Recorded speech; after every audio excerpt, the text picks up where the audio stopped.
Posted by you/that caterpillar 400. My 28F fiancé Alex, 28M, has had a BFF, Danny, 28F, since they were 4. She's not like the usual Reddit BFF. She's a lovely, sweet person who has never crossed boundaries with Alex or their 2 other friends, Marcus and Daniel. The 4 are very close. Danny is gay and always has been. She is very much a woman but prefers to dress in jeans and t-shirts rather than in any feminine clothing. She is lean, tall, has short hair, and is just one of the boys in many ways. This weekend was Alex's bachelor party. All 4, plus 2 other friends of Alex, went along. It was in a coastal town that's well known for hosting bachelor and bachelorette parties, but there are no adult clubs or anything like that. They stayed in an Airbnb and had scuba diving and kayaking planned. The first night went okay, dinner at a restaurant, a nightclub, and then back home. The issue arose last night. After the nightclub, they headed back to the house. Marcus and Daniel, who are both single, brought back 2 girls from the nightclub and got busy in their bedrooms. The rest were drinking in the living room, but things got a bit loud, and the 2 friends started complaining that they didn't get to go to an adult club and never got to see some hot bodies. They were blaming their wives and calling them names. Danny told them to quiet down as it was ruining the mood, but they both thought it would be funny if they saw Danny all exposed to make up for it. The thing is, Alex joined in, and they forcibly took off her clothes. She was screaming loudly, and Marcus and Daniel came running, rescued Danny, and put her in a bedroom with the girls. They then got into a fight with the 3 men. Daniel doesn't drink due to a chronic medical condition and the medication he's on. So, they packed up and took Danny and the 2 girls, leaving the other 3 behind. Danny was hysterical, and Marcus wanted her to go to the police, but she refused. She was too afraid to go home, so they ended up dropping the girls off and taking Danny to her parents' house, which was an hour away. Marcus was at my door at 7 a.m. this morning and told me what happened. He said that if he ever sees Alex again, he's afraid of how things could go. He also told me that if he can convince Danny to press charges, he will. Then he left. Alex returned around 3 this afternoon. He was acting normally until I told him Marcus had visited. He became very nervous and tried to downplay what happened as a joke that got out of hand. I'm devastated. I listened to him, but he knew I wasn't accepting his explanation. I told him Danny might be going to the police, and he became very panicked and pale. He said she had blocked him, and he wanted to go talk to her. I told him she wasn't at her place because she was too afraid he or his buddies would show up there. I asked him to leave, and though he didn't want to go, I insisted. He was crying, saying it was a prank that got out of hand. I only heard him out as a courtesy to our 2-year relationship, but I'm done. I don't know this man anymore. I'm unsure if I should reach out to Danny or just do nothing. Marcus and I have been in constant contact, and he agrees that I have no option but to end things. I don't even know where to start with canceling everything, as the wedding is in 5 weeks, but that feels trivial compared to what Danny is going through right now. Marcus is convinced that Danny will go to the police after talking to her parents, so I think Alex is in serious trouble. I can't support him in this. Maybe I'm wrong, and it's because he was drunk or on something else, but this was his friend since age 4, and he did this to her. I haven't blocked Alex, but I haven't replied to or picked up any of his calls. Update 1 day later. It's been a terrible day. I can't reach out to my friends yet because I feel ashamed. I did tell my parents and my brother, and they have been wonderful. My brother brought his friend with him when he came to stay, and today, both of them packed up every bit of my ex's stuff and took it to his parents' house. My ex was there and just asked if that meant I was finished with him, and my brother said yes, asking if he really expected any other reaction. His father intervened and told my ex not to say anything more. He also told my brother to have me contact him about canceling the wedding. I'm not contacting his father, ever. My parents are handling the wedding cancellations, and my father got in touch with my cousin, who is a lawyer, to help and advise me as needed. I have to disentangle myself from my ex regarding leases, bank accounts, savings, and other financial matters, though my brother made sure I transferred all of my money from the joint accounts, savings and daily accounts, into my own account. It's a mess. I tried calling Danny, but she isn't ready to speak to anyone, so I just texted her to let her know that I'm here for her and that I've broken up with Alex. She hasn't replied, and I don't expect her to. She's apparently in a really bad way. Daniel spent 3 hours with me today. There's a lot going on, but I'm afraid to say too much for fear of damaging any potential court case. I will say that there are 2 videos of the incident, one taken by Jeb, one of the 2 friends. Much of it is chaotic, but the last part is apparently clear and telling. The owners of the rental house have also gotten involved, and there's footage, but I can't say more. When Marcus left me, he went to both of those guys' wives and told them what happened. Jeb's wife has been very helpful, and has split from him. The other guy's wife has also left him. Things are going the way most of you would want them to, that's all I'll say. And, to add, it was worse than what Marcus originally shared. Daniel told me that before Danny found her style, she had long hair, dressed femininely, and was stunningly beautiful. All three of them were in love with her as teens. Apparently, Alex took her rejection very personally and, according to Daniel, was angry and bitter for a couple of years, though he hid it from her. They thought he had gotten over it, but Daniel now feels that this might have been about revenge. It's scary if this is true. I've been receiving hundreds of texts from Alex. He told me his father advised him to stop texting me, but he says he can't. I haven't replied or blocked him based on advice. This is really hard, and I don't know how all of this is going to end up. Second update 3 days later. I got a call from Danny. Daniel has been ever present, and I'm guessing it was because he knew she was going to call. There's a lot more to the story. The first night was normal, as I said, but on Saturday, Alex, Jeb, and their friend decided not to go scuba diving with Danny, Daniel, and Marcus. Danny was feeling very hungover and gave up after an hour, heading back to the Airbnb. She walked into the living room to find all three guys engaging in intimate acts with two women. Jeb shouted at her to get out, as this was costing them a fortune. The women were paid professionals. She left and went back to the boat, only telling Marcus what she had seen. When they all returned later, Alex told her not to tell me, saying it was just his last bit of freedom. She told him she was disgusted and reminded him that he wasn't free. She also told him she needed to think about what to do. Marcus convinced her to stay another night, as he and Daniel had met the two girls the night before and were planning to see them again. If Danny wanted to leave, Daniel would have to take her since he was her ride, and there wasn't any public transport in the small town. So Alex cheated, as did the other two. Marcus told their wives that morning, but not me. He planned to do it in stages because he knew I was already in shock. The actual assault went further than what Marcus had initially told me. While Alex hadn't physically assaulted her beyond pulling off her clothes, unlike the other two, he stood by and watched, doing nothing to help her. Danny mentioned that she thought Alex had taken some mushrooms earlier, but she wasn't sure. Marcus and Daniel did rescue her, but by then, things had already escalated. She went to the police as soon as she got to her parents'. The Airbnb owners had also gone independently when they saw the footage. All three men are now facing the consequences of their actions.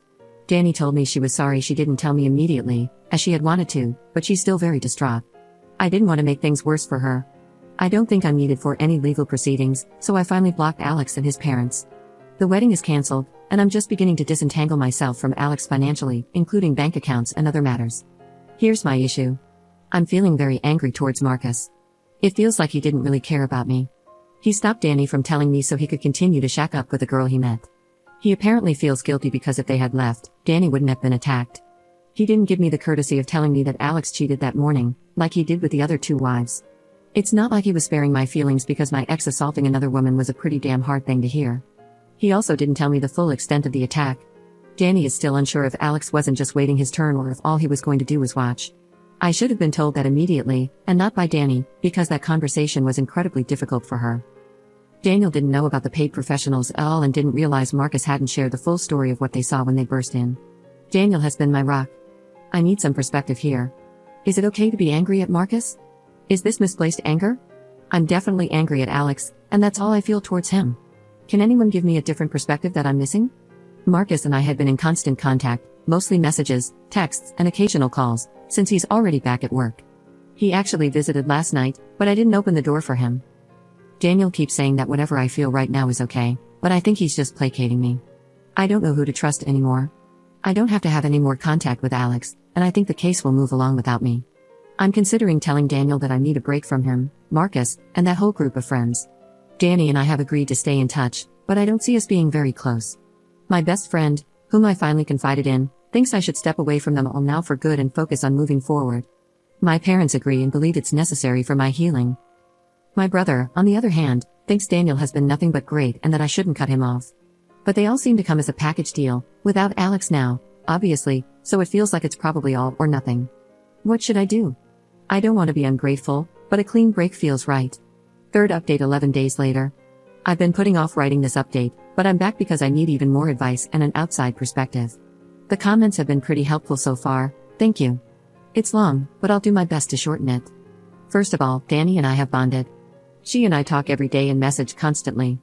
I didn't expect that, but it's truly wonderful. She says she needs a good friend right now, and honestly, she is a great person and has been a huge support to me despite what she has been going through. I told her I posted here, as I felt guilty because to tell my story, I had to tell hers. She was okay with it. She is thinking of waiving her right to anonymity when the trial comes, as she wants everyone to know she was SA'd and by whom. Danny has quit her job, moved to her parents full-time, and is in therapy. She's just about okay, surviving still rather than living, but she is so strong and amazing. Justice moves slowly here, so there isn't much of an update on the legal process. However, Marcus was told he would not face charges for assault for attacking the two people actively attacking Danny. I went back to work, and it was awful. I work for a tiny startup. Oscar, who works there, is friendly with Marcus and my brother. We are all into martial arts and attend the same dojo, so I'm getting a lot of pity. I'd have been okay with sympathy or empathy, but being pitied sucks. Still, it's better than being home all day doing nothing. Daniel gave me space as I asked, and he is truly a good guy. There is nothing romantic there at all, though.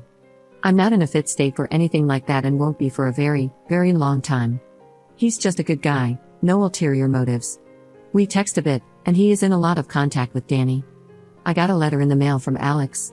He said he held out hope while I hadn't blocked him, but once I did, he was distraught.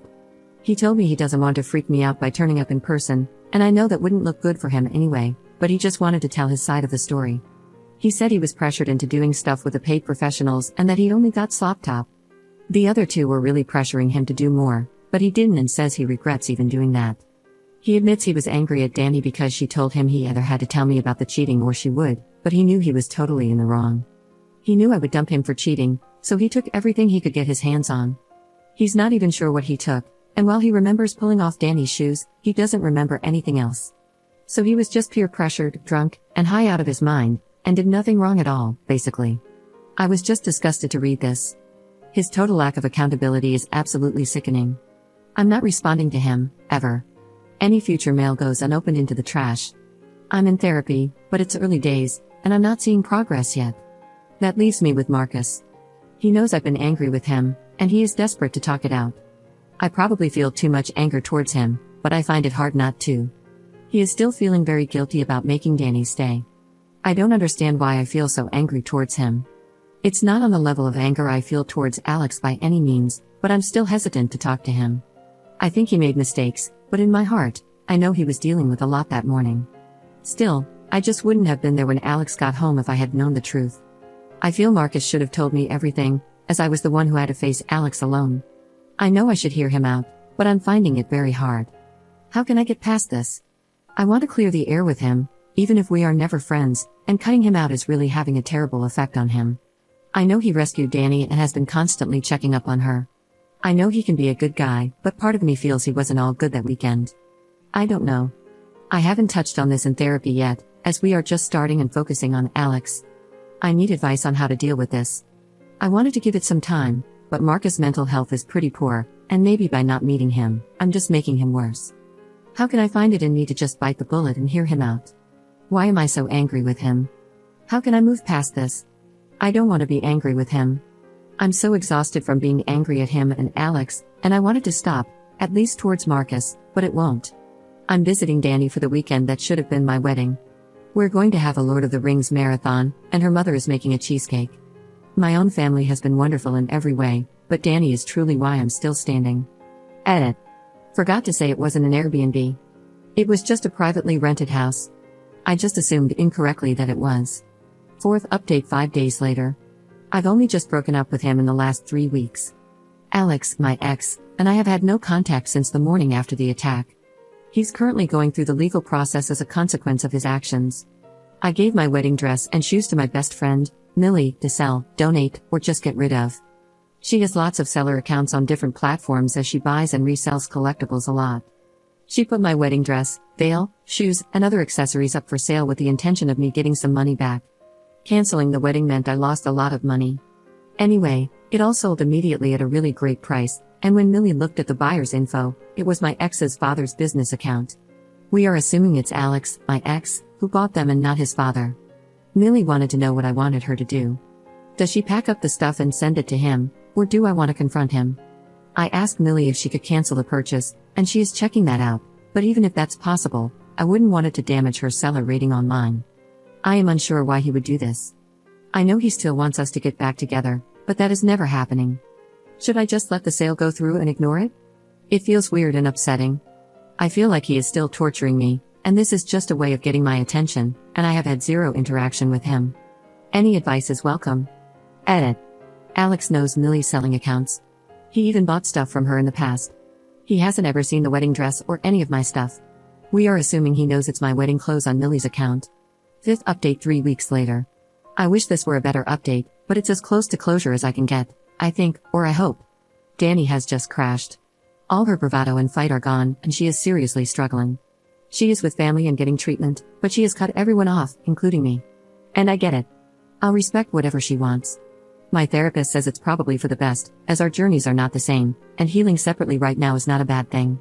I hope we reconnect in the future. I will miss her a lot. I decided to speak to Marcus. It was emotional for both of us, but I got answers.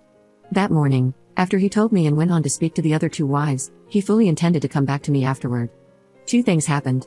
Jeb's wife was logging into their cloud to see if she could get pictures or evidence in case Jeb tried deleting anything, and Marcus was helping her. They called the police, and when they arrived, Marcus got caught up in everything. He left to go home to shower quickly and then intended to come to my place. At his home, the police were waiting to question him about the assault on Jeb and the other guy. They had immediately made statements to the police but omitted their assault on Danny. So, Marcus gave a statement and was questioned further. By the time he left the police station, he knew Alex was back. Marcus had done some pretty significant damage to both those guys, and he's basically a martial arts expert. He even did boxing and MMA-style competitions in his teens. He didn't know if he would be charged or not at that point. He knew Alex was back because Daniel had told him, but at the time, he didn't think much of it. But he says he wasn't afraid of Alex hurting me, as I have been doing martial arts with my brother since we could barely stand. Our dad got us into it. Alex doesn't do anything like that, so Marcus knows I'd be able to defend myself. I had easily taken down a guy who tried to rob me last year. He admits he didn't really think about the emotional impact at that stage, but he was dealing with a lot, and he truly was. He didn't tell me any of this when we were texting in the early days and was genuinely trying to be there for me. I forgave him for that morning, as I was wrong. I didn't know then, but I do now. He also told me he's dealing with a lot of guilt over Danny, guilt for convincing her to stay, and some guilt toward me as well because, if Danny and Daniel had left, he hadn't intended to go with them. He was really into the girl he met the night before. He now realizes that staying while they left would have basically condoned Alex's behavior.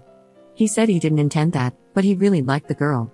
The girl didn't want any further contact with him after everything that happened, so I guess he got some kind of karma there? He did drop a bit of a bombshell on me. He says there are rumors that Alex is looking to get a deal where he would plead guilty to lesser charges and get probation. It seems like he might actually get that. It's early days, though, so it will probably be several months before anything is confirmed, if it's true. He also mentioned that there are lots of snippets of information about Alex floating around, and he thinks Daniel has never cut contact with him. In fact, he's pretty sure. He says there's no way some of this information could be known unless it came directly from Alex, and apparently, it's Daniel dropping these snippets. He told me he confronted Daniel, and although Daniel denied it, he knew from his reaction that he was lying. So, he believes Daniel is likely feeding information back to Alex as well, and he warned me to be cautious. He also told Danny's mother, and as a result, they have all cut contact with Daniel. So, I did too. Now, I feel like I don't know who to trust. So, my old university friend reached out to me, and we talked. She got me an interview with the company she used to work for, and I've been doing virtual interviews this week. I just heard that I got the job. I start in 2 weeks. It's in another European country, so I don't need visas or work permits. I'm going to crash on my friend's couch until I can find a place to live. So, I'm leaving at the end of next week. I have to. I feel like collateral damage here. I'm afraid I'll run into Alex, and it feels like people are avoiding me. I just want to grieve the relationship and the betrayal and need space to do that. I lost the future I had planned and the guy I loved. I miss looking forward to that, and I miss the guy I thought Alex was. All of this has been hard. I've got a dilemma. I didn't sell the wedding dress because it wasn't Alex who was buying it, it was his father. He reached out to me, saying he was trying to help me recoup some of the money I'd lost by buying it. He then offered to cover all my financial losses from the wedding. I won't lie, I would like the money to help me start my new life. I spoke to the police, and I'm not really needed for the investigation. I don't know much firsthand, as it's all been secondhand information, and what I do know seems to change with more of that info coming in. The statement I gave about Alex getting home that morning is all they need, and while they can't say for certain, they doubt I would need to give evidence. So, if I took the money, it wouldn't be seen as a bribe or hush money, and I'm in the clear legally from that perspective. But morally, is it right to take the money? It feels like dirty money, and I'm torn. The money would help a lot with getting a car and settling into my new country, but I'm not sure if I could bring myself to accept it. The second thing is, he asked me to have one last conversation with Alex on the phone, if need be. He says Alex is desperate to talk to me. The money isn't contingent on me speaking to Alex, so I can say no and still get the money. This is really hard for me because part of me wants to tell Alex how much he has destroyed me. I want to know why he did what he did and, most of all, what in the world went wrong in his brain to do what he did to Danny. But would it help? Would anything he says really make a difference? I don't think it would. I can't ever be with him again, I don't want contact with him, and nothing he could say will make things better. So why am I still tempted to talk to him? A phone call seems easier than meeting in person, which would be way too hard, but even so, I feel torn. Please, talk me out of this. Regardless of what happens, this is it for me. I'm hoping for a fresh start and to leave all this behind. I know I'll carry too much of it with me, but with some space, maybe I'll learn to breathe again, and the pain will eventually go away. The last 6 weeks have been hell. I just want to wake up from this nightmare. Wish me luck.